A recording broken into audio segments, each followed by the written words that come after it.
cette nouvelle vitrine de la collection des bronzes du musée d'archéologie de Marseille s'est focalisée sur une histoire des techniques des alliages cuivreux antiques et notamment du bronze. Le bronze, c'est une production humaine, c'est un alliage de cuivre et d'étain, également avec du plomb pour ce qui est de la métallurgie romaine. Sa dureté a permis de réaliser des pièces beaucoup plus utiles dans le domaine militaire.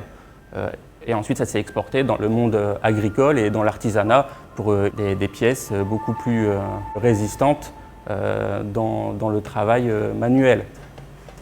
Vers 1100-800 avant notre ère, le fer va prendre le dessus sur le bronze dans plusieurs domaines, l'armement et l'outillage.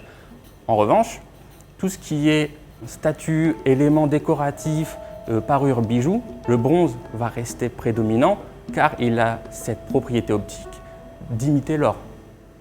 Le bronze a une instabilité. Il cherche naturellement à retourner à un état initial de minerai. Donc, pour se protéger, il va se corroder, il va se recouvrir d'une patine naturelle, souvent de couleur verte.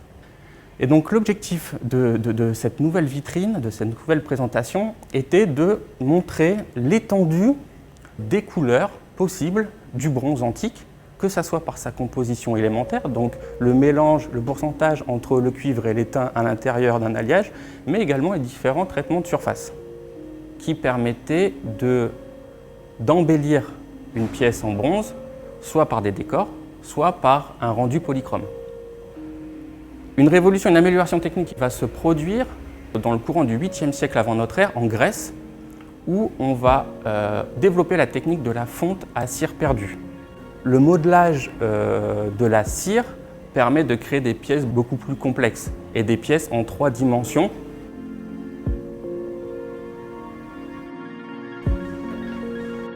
Les traitements de surface permettaient d'embellir une pièce en bronze, soit par des décors, soit par un rendu polychrome. Il y a 3 types de traitements de surface. Le traitement plastique, on vient modifier l'aspect et la forme d'un objet, inciser des décors et l'embellir d'un décor gravé à l'intérieur. Ou alors, on vient aussi lui faire ce qu'on appelle la teurotique, donc c'est l'art de travailler en relief le bronze. Le deuxième type de traitement de surface, ce sont les traitements par incrustation. Incrustation d'autres métaux, l'or, le cuivre, l'argent. Le dernier type de traitement de surface, ce sont les traitements par recouvrement, soit par action mécanique, que ce soit la dorure, l'argenture ou l'étamage, soit par réaction chimique. Par exemple, l'application à chaud ou à froid d'une solution ammoniacale va donner une couleur bleue.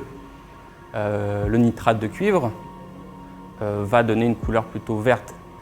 Et ça a été une partie de mon travail de thèse de doctorat où j'ai créé un nuancier des bronzes antiques. Cet outil de recherche, ces expérimentations ont permis de révéler que le bronze antique avait un spectre de couleurs beaucoup plus large que la seule couleur jaune doré ou jaune orangé de sa composition élémentaire.